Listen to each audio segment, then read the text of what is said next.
성경에 나오는 제자들은 자신들의 부족했던 모습을 여과 없이 보여주는 것 같습니다. 복음서 말씀을 보면 그래요. 예수님이 믿음이 부족하다 꾸지람하는 모습도 숨기지 않고 그대로 보여주고 있고요. 예수님께서 고난받으실 것을, 십자가를 지실 것을 그런 순한 예고를 제자들에게 말씀하실 때조차도 이들은 예수님을 따르는 그 거리에서 도중에 내가 더 높은 자리를 차지하겠다고 서로 다투고 쟁론하는 그런 모습도 보여주고 있습니다. 예수님을 따라다니고는 있지만, 제자라 하지만 예수님의 십자가를 이해하지 못하고 복음적 삶을 제대로 알지 못해주는 그런 어찌 보면 형편없는 그런 제자들의 모습이었습니다. 거의요 실패 수준의 모습이었다고 해도 과언이 아닐 겁니다. 그래도 한 종교에 기둥과도 같은 어떤 그런 존재들이잖아요. 사도들, 우리는 그렇게 이들을 부르기도 합니다. 그러면 이런 한 종교의 경전이라 한다면 정말 화려하고 멋있는 모습들로 이 안을 꾸며 놓아야 그래도 사람들이 와 할 텐데, 여기에 자칭 이 교회를 세웠던 사도들이라는 사람들이 그렇게 형편없는 모습을 필터링 없이, 여과 없이 다 기록으로 남겨놓았다라는 것은, 야, 그 모습 좀 빼자. 이 글을 옮겨 적는 저자들에게나 또 서기관들에게, 야, 나 이 좋은 모습만 좀 남겨주면 안 될까? 아니면 본인이 또 그렇게 쓰던지 하면 좋았을 텐데, 그냥 다 남겨놓았다는 말이죠. 사람들이 보면 참 형편없구나 손가락질을 했을 수도 있는 모습이었습니다. 그런데 저는 그 모든 것을 숨겨놓지 않고 이 경전 안에, 성경 안에 담아둔 것이 너무 좋습니다. 그리고 또 은혜가 됩니다. 제 모습을 보는 것 같아서 또 위안이 되기도 합니다. 아, 이런 사람들이었으면 나도 되겠구나, 이런 생각도 해봅니다. 하나님이 저와 여러분들에게 어떤 이러한 여유와 공간을, 우리도 될 수 있다라는 가능성을 남겨주기 위해서 이런 성경이라는 경전에 이런 못난 제자들의 실패의 모습도 담아둔 게 아닌가 생각이 듭니다. 이들이 이후에 보면 정말 성령 충만함 받고요, 변화되어서 복음을 위해서 온전히 헌신하게 되죠.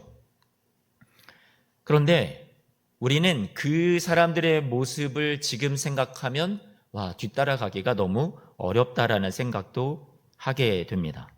하지만 이들의 연약했던 그 모습을 그것만 놓고 본다면, 에이, 내가 더 낫지 않나? 아니면 나하고 그냥 비슷한 수준이 아닌가? 이렇게 생각합니다. 그러면서 한 가지 여기에 함정이 있다면, 저 같은 경우는 저희 목회자인 저조차도 이 사람들도 그랬는데 하면서 저도 이 저의 믿음 없는 현실에, 저의 부족한 모습에 신앙의 이 현주소에 안주하고 싶은 마음이 제 안에 한켠에 자리 잡고 있다라는 겁니다. 제가 어떤 신앙의 안주와 그늘 속에 숨어 있는 건 아닌지, 이 성경 말씀을 볼 때마다 이 사람도 그랬으니까 나도 괜찮은 거야 하면서 정체되어 있는 제 모습을 발견하기도 합니다. 그런데 제가 여러분들과 함께 오늘 좀 묻고 싶은 건 무엇이냐면, 이 제자들의 모습이 과연 저보다, 아니면 여러분들이 생각하시기에 여러분보다 더 못났든지 아니면 똑같은 수준에 머물렀겠냐, 그것을 한번 고민해보고 생각해보고 싶은 겁니다. 성경에 물 위를 걸었던 제자 하면 여러분 누가 떠오르나요? 베드로 떠오르시죠?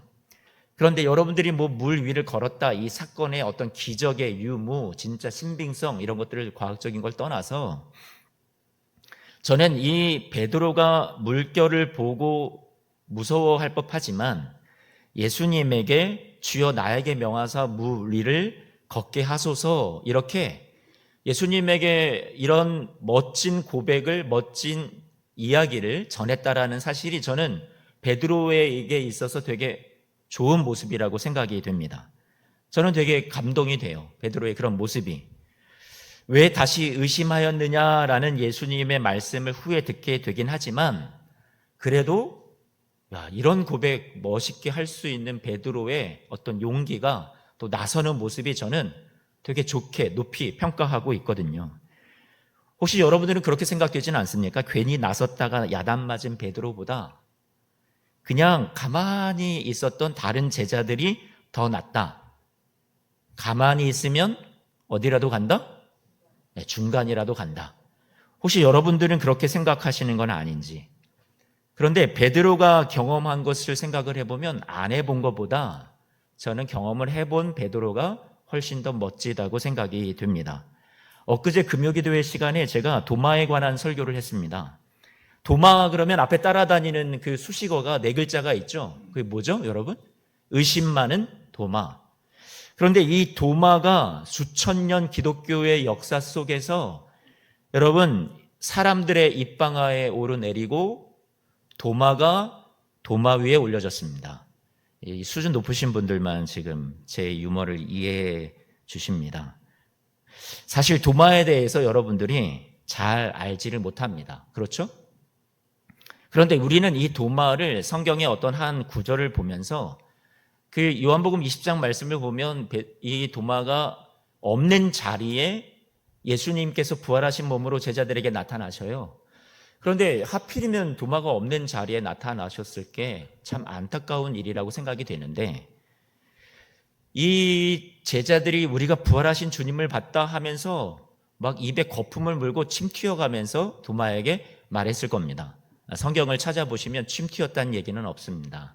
제가 그냥 상상 속에 보면 제자들은 분명히 그러고도 남았다. 우리가 무서워서 문을 꽁꽁 걸어 잠그고 숨어 있었는데 부활하신 예수님이 오셨어. 그래서 막 얼마나 자랑을 했겠습니까? 그러면 여러분 도마라는 사람은 소외감을 느낄까요? 안 느낄까요? 느끼죠. 소외감을 느낄 법합니다. 나만 못 봤구나. 그런데 사실 이게 믿음에 있어서 도마는 믿음이 너무 형편이 없었고 나머지 제자들은 예수님을 만나서 부활하신 주님을 만났는데 의심하지 않았다. 이걸 대조적으로 보여주려는 말씀이라고 생각하지는 않습니다. 저는 도마가 진짜 의심 많은 이 네 글자가 꼬리표처럼 항상 따라다녀야 되는 그런 못난 믿음의 사람이 맞을까? 다시 한번 재고해 보고 싶습니다. 도마는요, 뭐라고 얘기했냐면 그 제자들의 침 튀는 이야기를 다 듣고 부러워서 이렇게 얘기했습니다. 내가 내 손을 그 예수님의 못 박힌 손에 넣어보지 않고는 내가 이 손가락을 예수님의 창에 찔리신 그 옆구리에 넣어보지 않고는 나는 믿지 않겠다 얘기를 했는데 정말 믿음 없는 모습이었을까? 저는 이것을 어떻게 생각이 되냐면 정말 예수님이 이 도마는 보고 싶은 거구나. 부활하신 그 주님을 이 다른 제자들이 만났다고 하는데 진짜 나도 보고 싶습니다, 주님. 오히려 사모함이 아닐까요? 더 간절함이 아닐까요?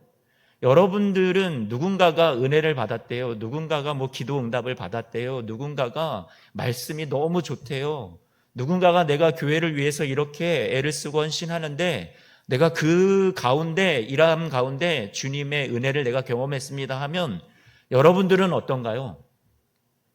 요지부동입니까? 그냥 꿈쩍도 안 하고 돌부처처럼 그러거나 말거나 나는 상관없다. 여러분들은 그렇게 메마른 사람입니까? 아니면 나도 경험해 보고 싶다. 나도 그것을 겪어보고 싶다. 이 마음은 사모함이고요. 간절함이란 말이에요. 저는 도마가 가진 것이 바로 그런 것이라 생각이 됩니다. 도마는 실제로 예수님이 나타나셨어요. 8일 뒤에 이때는 도마가 있는 자리에 예수님이 나타나십니다.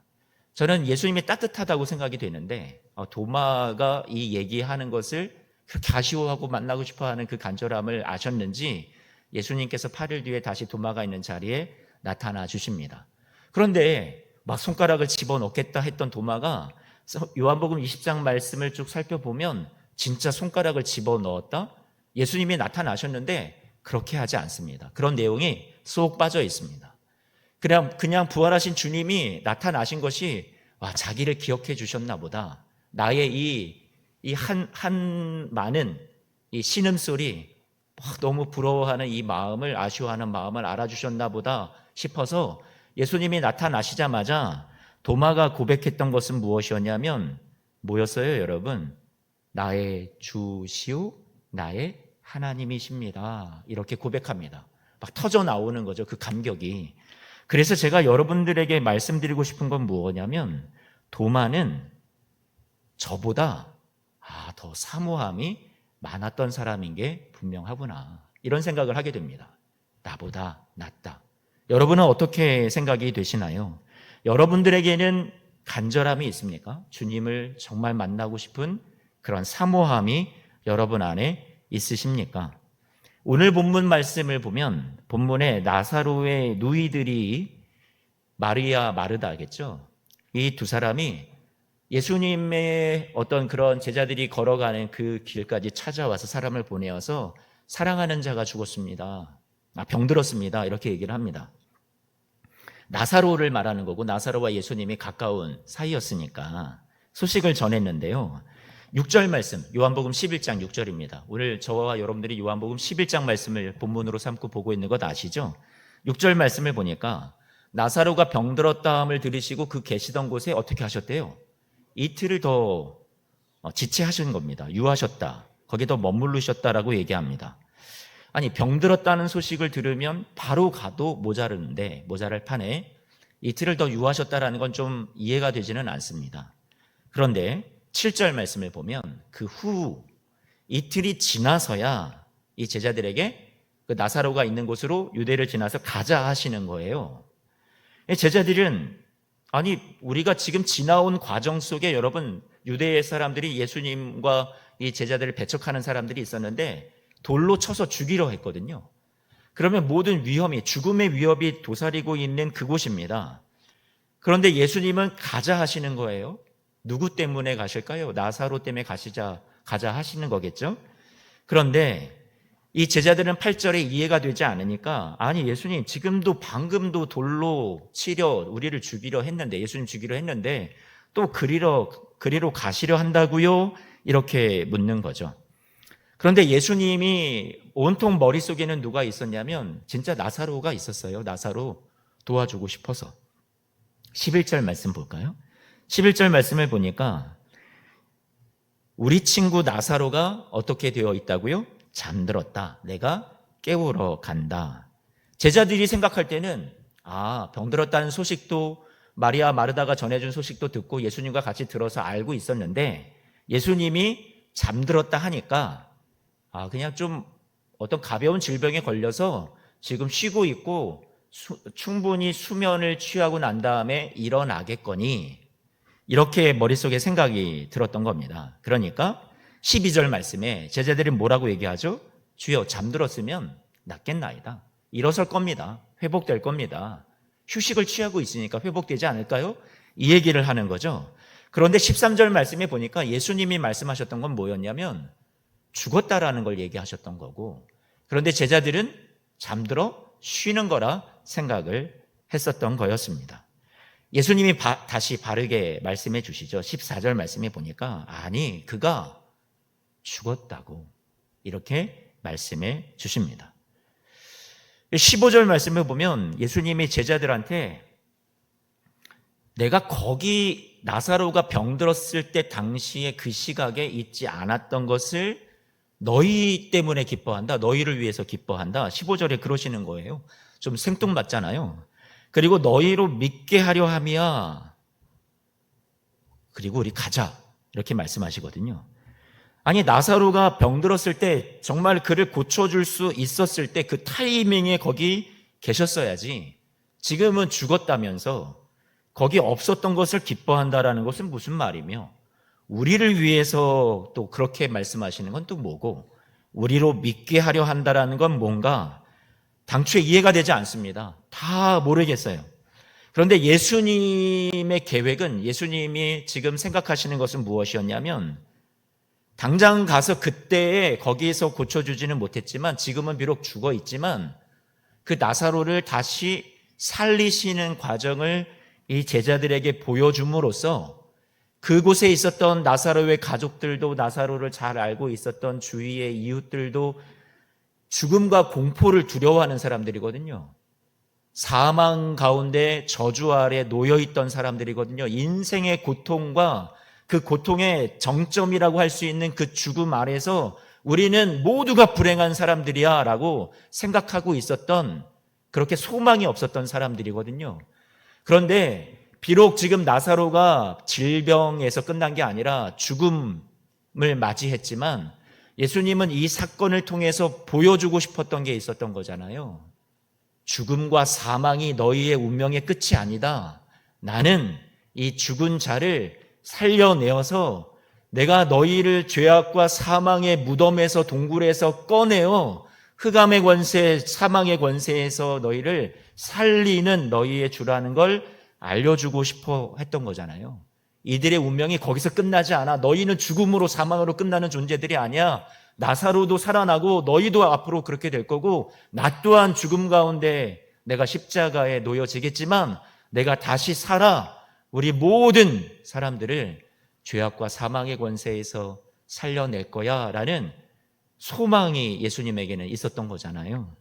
그런 이야기들을 지금 제자들에게 다 해줄 수는 없었습니다. 하지만 이 사건은 이들을 위한 거였고 제자들에게 믿음을 주고 싶으셔서 예수님께서 지금 이렇게 이들을 데리고 가시려는 거였습니다.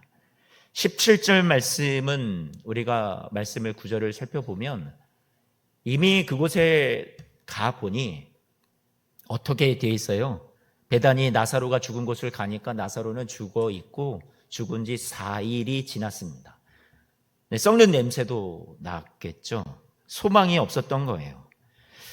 그런데 여러분, 이 제자들의 입장에서 한번 생각을 해보세요. 예수님의 머릿속에는 그런 것들이 다 가득 차 있다라고 해도 제자들의 입장에서는 이게 이해가 안 되는 겁니다. 아니, 방금 돌로 치려는 사람들이 있는 그 마을을 또 지나가서 죽음의 위협을 뚫고 그리고 그 나사로를 살리러 가겠다. 앞으로 예수님이 뭘 하실지, 어떻게 될지, 자신들이 죽을지, 어떻게 될지 아무것도 모르겠어요. 그렇게 말씀하시는 예수님도 사실 이해가 안 돼요. 진작에 가서 돕지. 이미 죽었는데, 소망이 끊겼는데, 분명히 가면 죽어서 썩은 냄새가 날 텐데. 그런데 그런 상황 가운데서 이들이 고백했던 게 저는 여러분들과 함께 오늘 깊이 생각해 보고 싶은 거예요. 16절 말씀입니다. 같이 한 번만 읽어보죠. 오늘 본문이었어요. 함께 읽습니다. 시작. 디두모라고도 하는 도마가 다른 제자들에게 말하되 우리도 주와 함께 죽으러 가자 하니라. 여러분 어떻게 생각이 드세요? 이 모든 주님의 말씀을 듣던 이 도마가 반응하는 게 아니 예수님 위험하다고요. 아니 그렇게 고집을 피우세요? 거기 죽을 수도 있어요 예수님. 그런데도 가시겠다고요? 와, 이게 설득도 안 되고 고집도 황소 고집도 막을 수가 없네. 얘들아, 제자들아, 야 예수님 저렇게 고집 부리시는데 우리 뭐 될 대로 되라지 뭐 우리 다 함께 자 가자. 여러분 지금 이 16절 말씀이 여러분 그렇게 혹시 들리시나요? 도마가 그렇게 말했을까요? 저는 그렇게 느껴지진 않습니다. 위험이 있다는 걸 압니다. 어떤 안 좋은 일을 겪을 수도 있습니다. 예수님이 말씀하시는 게 앞날에 대한 뭐 우리의 믿음, 우리를 위한 거 다 모르겠습니다. 이해되지 않습니다. 그런데 도마가 고백했던 게 참 멋진 것은 무엇이냐면 우리도 주와 함께 죽으러 가자 이렇게 고백한 거예요. 참 못난 제자들의 모습을 성경에서 많이 보여주고 있습니다. 하지만 그 당시에 이들이 고백했던 그 고백, 그 순간은 저는 어떻게 생각이 드냐면 너무 진실합니다. 그리고 너무 멋있습니다.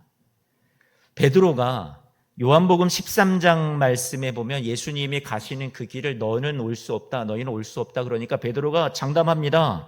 요한복음 13장 말씀에 베드로도 비슷하게 고백하죠. 지금은 어찌 따라갈 수 없다고 하십니까?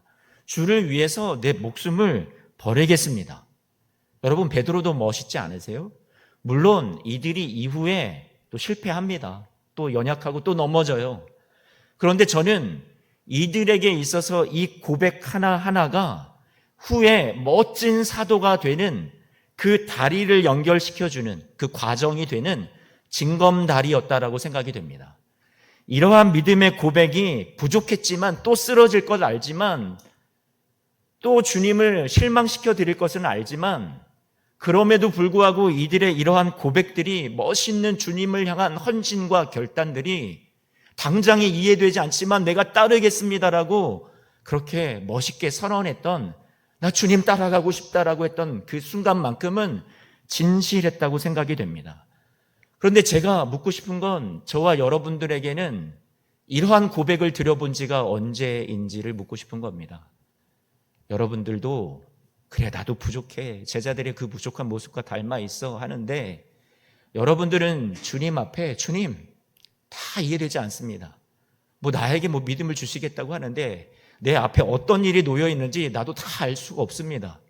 그런데 주님이 말씀하신 거 그거 다 모르겠지만, 앞으로 나에게 무엇을 주시는지도 나는 다 알 수는 없지만, 주님이 가시겠다 하니 제가 죽을지언정 나도 주님 동행하겠습니다.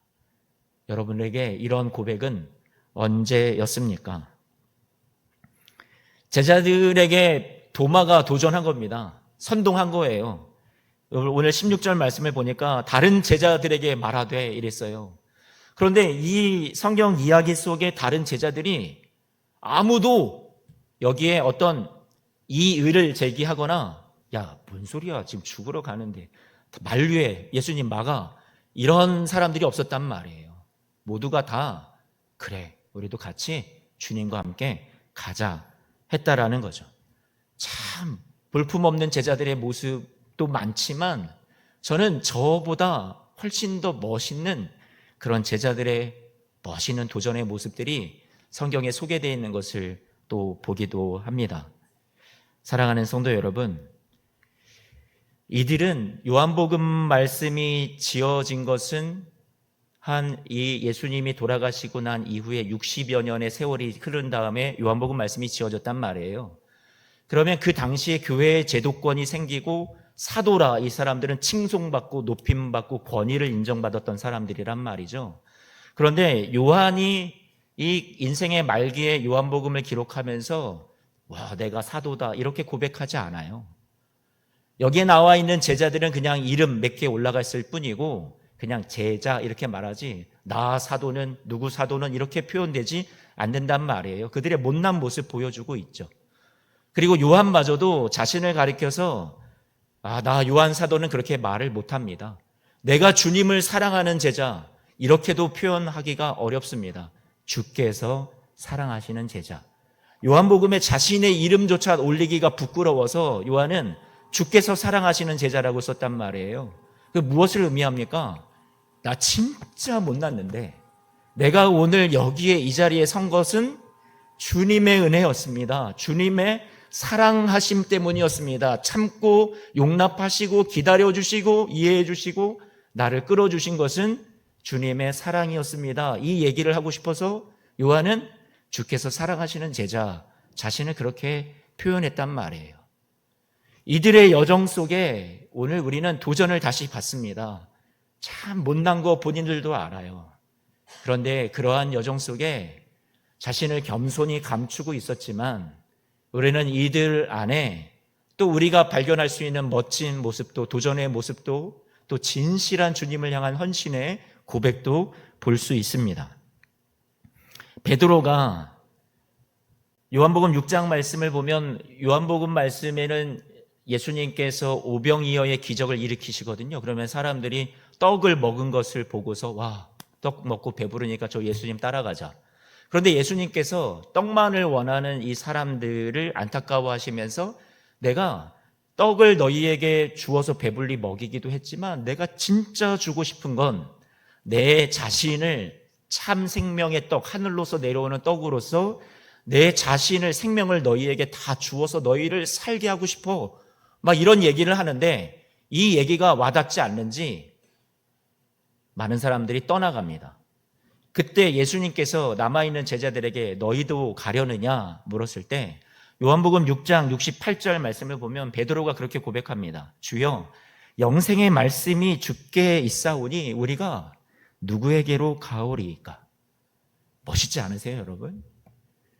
베드로 부족한 거 알고 나중에 예수님을 부인하고 저주한 것도 알겠지만, 저는 이 순간만큼의 고백은 너무 진실했다고 생각이 됩니다. 제가 왜 이 모습을 부러워하냐면 저는 이런 고백도 조차도 없는 것 같아서 그런 거예요.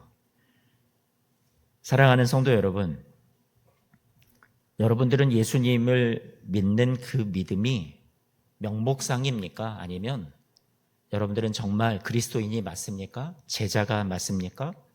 아니면 교회를 출입하는 그저 교회인이 맞습니까? 여러분은 교회를 위해서, 어떤 이 교회 공동체와 성도를 위해서 어떤 것을 희생하고 어떤 것을 헌신하고 무엇을 드리면서 신앙생활을 하고 있습니까? 예수님 믿으세요. 공짜예요. 와, 축하합니다. 그 입술로 예수님을 믿는다 고백하셨나요? 우리는 하늘나라 가는 그 입장권을 뒤 호주머니에 차고 우리는 주님 앞에 섰을 때 봐요. 제가 예수님 믿는다고 제가 고백한 여기 증거가 여기 있습니다. 제 입술요. 이렇게 내미실 건가요? 아니잖아요. 사랑하는 성도 여러분, 우리는 주님 앞에 이러한 못났지만, 부족했지만, 실수했지만, 그럼에도 불구하고 이 제자들의 아름답고 멋있었던 고백들이 여러분 주님 앞에 서는 날 우리도 이 고백이 주님 앞에 드려졌으면 좋겠어요. 우리가 주님을 믿는다 하는 것이 고생할 것 같아서 내가 그러면 왜 대체 주님을 믿어? 앞날도 모르는데 왜가 내 주님을 따라가? 아니요. 우리는 앞이 보이지 않지만 주님을 따르기로 한 이상 우리는 주님을 멋있게 따라갈 수 있는 우리 사랑하는 성도님들이 되시기를 축복합니다. 로마서 14장 말씀을 보면 사도 바울이 이런 말을 합니다. 당시의 사람들이 뭐 어떤 절기를 지킨다, 이 날을 지켜야 된다. 아니야, 그거 안 지켜도 돼. 이미 이 예수 그리스도 안에서 우리는 뭐 자유로워졌어. 아니야, 또 음식을 먹는 사람들이 나는 우상에게 바쳐졌던 음식이라 해도 나는 먹을 수 있어. 나는 자유하니까. 아니야, 음식이 우상에게 바쳐진 음식을 먹으면 안 되는 거야. 부정한 거야. 더러운 거야. 죄야. 막 서로 싸웁니다. 사실 이것은 예수 그리스도 안에서 율법은 더 이상 폐기되고 사라져서 어떻게 하든 상관없는 것이었습니다. 그런 문제였기 때문에 바울이 뭐라고 얘기를 하냐면 우리 같이 5절 말씀, 로마서 14장 5절 말씀인데요. 한 번만 볼까요? 뭐라고 얘기하냐면 각각 자기 마음으로 어떻게 하래요? 확정하라고 얘기합니다. 이 말은 무슨 말이냐면 그냥 각각 자기 마음에 정한 대로 생각되는 대로 움직이라는 거예요. 그렇게 신앙생활 하라는 겁니다. 뭐 나를 이게 중요하다고 여기면 중요하다고 여기는 대로, 날이 안 중요하다고 여기면 안 중요하다고 여기는 대로, 어떤 뭐 음식을 먹느냐 마느냐 난 그렇게 믿는다면 그렇게 하라는 얘기로 들립니다. 그런데 이게 어떻게 이렇게 됩니까? 우리가 신앙생활 한다라는 것이 여러분들에게 오늘날 교회에 와서 주일 성수하는 문제, 제가 늘 여러분들에게 말씀합니다. 주일을 빠진다고 해서 하나님이 벌하시나요? 주일을 빼먹고 세상에 어떤 뭐 놀러 가고 싶은 거 놀러 간다고 해서 하나님이 여러분을 지옥을 보내시나요? 아니요. 절대로 그러신 하나님이 아닙니다. 11조를 여러분들이 하지 않는다고 해서 하나님이 여러분들의 사업이 안 되게 하시나요? 직장에서 일이 안 되게 하시나요? 병들어서 하나님 앞에 11조 안 한 것을 병원비로 나가게 하시나요? 아니요. 여러분들이 어떤 교육을 받아오셨는지 모르겠지만 저는 분명하게 말씀드리는 것은 절대로 그렇지 않습니다. 오히려 하나님이 더 주고 싶으면 더 주고 싶으신 거고 여러분들이 예배를 빼먹어도 더 은혜 베푸시면 은혜 베푸시는 분이 하나님 아버지의 마음입니다. 왜요? 우리는 은혜 안에 살고 있기 때문에. 그런데 제가 여러분들에게 말씀드리고 싶은 건 이거예요. 각자 다 마음에 정한 대로 하는 거구나. 그러면 뭐 예배 안 나가도 되니까 난 예배 안 하고, 기도 안 해도 되니까 난 기도 안 해도 되는 거고, 뭐 11조 헌금 안 해도 되니까 공동체가 어떻게 되든 말든 나는 상관없어. 이렇게 여러분들에게 신앙생활 하라고 제가 그 말씀을 드리는 것은 아닙니다. 여러분, 오늘 이 말씀에서 중요한 건 무엇이냐면 바로 같이 한 번만 8절 말씀, 6절, 7절, 8절 말씀이 다 그 얘기인데요. 반복되니까 그냥 8절만 있습니다. 같이 함께 읽어봅니다. 시작. 우리가 살아가도 주를 위하여 살고 죽어도 주를 위하여 죽나니 그러므로 사나 죽으나 우리가 주의 것이로다. 여러분들이 각자 마음에 정한 대로 각각 확정해서 하시려면 전제되고 그 전에 여러분에게 꼭 있어야 될 마음의 중심이 무엇이냐? 바로 이 8절 말씀입니다. 내가 주를 위해서 살고 주를 위해서 죽는다라는 여러분의 마음의 중심과 결단이 먼저 선제되어야 한다라는 거예요. 이게 진짜 있는 상태에서 바울이 말하는 건 여러분들에게 이것이 있습니까? 내가 진짜 지금 살아서 내가 행동하는 모든 것 하나하나, 내가 선택하는 것 하나하나가 주를 위해서 하는 거라면 여러분 무엇을 선택해도 괜찮습니다. 이 얘기인 거잖아요. 여러분들에게 뭐 교회에서 뭐 하지 않아도 된다, 저거 하지 않아도 된다, 예배 빼먹어라, 이 말씀을 드리는 게 아니라 여러분들이 내가 예배가 중요하지만 뭐 누구 결혼식이 있어서, 친인척 결혼식이 있어서 그곳에 가서 나는 그 친인척을 진짜 축복해 주고 싶어. 내가 그 결혼식에 나의 본 교회 예배는 빠지지만 나는 거기 가서 내가 사랑을, 예수님의 사랑을 진짜로 전할 거야. 어떤 제사가 있는데 내가 그것을 교회가 있어서 내가 빼먹는다라는 게 마음의 짐인데 교회를 못 나오지만 나는 가서 친인척들을 진짜 사랑으로 섬길 거야. 주를 위해서 여러분들이 한다면 주님이 그것을 받으신다라는 얘기예요. 그런데 여러분들의 마음의 중심이 나 그냥 편하고 싶어. 아유 귀찮아. 기도는 뭐, 헌금은 뭐, 예배는 뭐. 우리가 이 중심이 우리가 올바로 서 있지 않은 상태에서는 여러분들의 내가 마음에 정한 대로 각자 하는 것이 문제가 될 수 있다라는 겁니다. 사랑하는 성도 여러분, 저에게 이제 몇몇 우리 교회 뭐 장로님들도 그렇고 걱정되시니까 교회가 예배도 점점 줄고 뭐 헌금도 줄고 막 이런 얘기들 하시면서 목사님 이제 그런 설교 충분히 성도님들에게 복음을 잘 전해주신 거 아니까 이제 또 성도들을 더 많이 이렇게 열심을 내게 하는 설교도 해주셨으면 좋겠습니다. 이런 부탁도 하셨었습니다. 교회에 뭐 헌금 바구니를 없애고 헌금통을 놓고 11조 강조 안 하고 주일 성수 강조 안 하고 하는 것이 여러분들에게 방관하시라고 말씀드리는 게 아닙니다. 여러분들이 내가 살아있고 신앙생활 하는 것이 주를 위해서 내가 살아야겠다라는 마음이 있다면 여러분 우리가 충분히 주님께서 원하시는 그런 신앙의 모습으로 아름답게 성숙해 갈 수 있지 않을까요? 저는 그렇게 생각을 합니다. 그게 복음 안에서 누리는 자유입니다. 각각 마음에 정한 대로 하십시오. 그런데 내가 주를 위해서 살고 주를 위해서 죽겠다라는 그 마음의 중심이 여러분 안에 있는지부터 먼저 체크하시고 확인해 보시기를 바랍니다. 그리고 우리가 오늘 이 말씀을 통해서 제자들의 모습 속에 넘어지고 실수하는 모습들 많아서 그래 나하고 비슷하네 이게 아니라 이들은 온전히 다 변화된 상황은 아니었지만 주님의 말씀을 다 따를 수 있는 그런 멋있는 믿음의 훌륭한 모습을 다 처음부터 보여주진 못했지만 그 순간순간 주님 앞에 자신들이 결단하고 헌신하고 고백하고 다짐하면서 멋있는 모습으로 주님 앞에 나아갔습니다. 또 넘어지고 또 깨지겠죠. 하지만 주님을 향해서 계속해서 걸어갔다라는 거예요. 그들의 심장 안에는 주님과 함께라는 간절함과 결단이 있었습니다. 우리도 주와 함께 죽으러 가자 이렇게 고백했습니다. 자전거 체인이 빠지면 체인을 다시 끼우는데요 3분의 1에서 절반 정도까지만 끼운 다음에 여러분 어떻게 해요? 페달을 밟죠. 요새는 뭐 전기 자전거가 나와서 잘 그런 것을 보지 못하는 게 많지만 우리 어른들은 다 그런 경험들이 있으시잖아요. 자전거가 그러면 앞으로 나아가면서 체인이 조금만 지나다 보면 온전히 다 끼워지잖아요. 다 끼워진 다음에 우리가 자전거를 타는 게 아니라 탈 수 있는 게 아니라 온전치는 않지만 출발하고 도전하고 우리가 앞을 향해서 나아가겠다 해보면서 넘어지기도 하고 실패하기도 하겠죠. 하지만 체인은 온전히 끼워질 수가 있는 겁니다.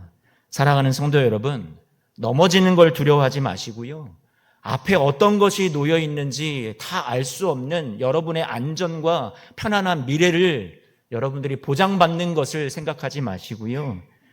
오늘도 주님과 함께 내가 이 자리에 더 이상 안주해 있지 마시고 주님과 함께 내가 나아가겠습니다 결단할 수 있는 우리 사랑하는 모든 성도님들이 되시기를 주님의 이름으로 축원합니다. 여러분, 오늘 제자들이 결단했던 이 고백이요, 여러분들은 언제 있었습니까? 그리고 오늘 이 말씀을 생각하면서 주님 앞에 내가 오늘 결단해야 되는 고백은 무엇입니까? 주님, 제가 늘 이거 주님 앞에 드리지 못했는데 이 마음 중심, 오늘은 이것을 고백해 보렵니다. 오늘 여러분 어떤 생각이 드세요? 여러분 한번 고민해 보시기를 바랍니다.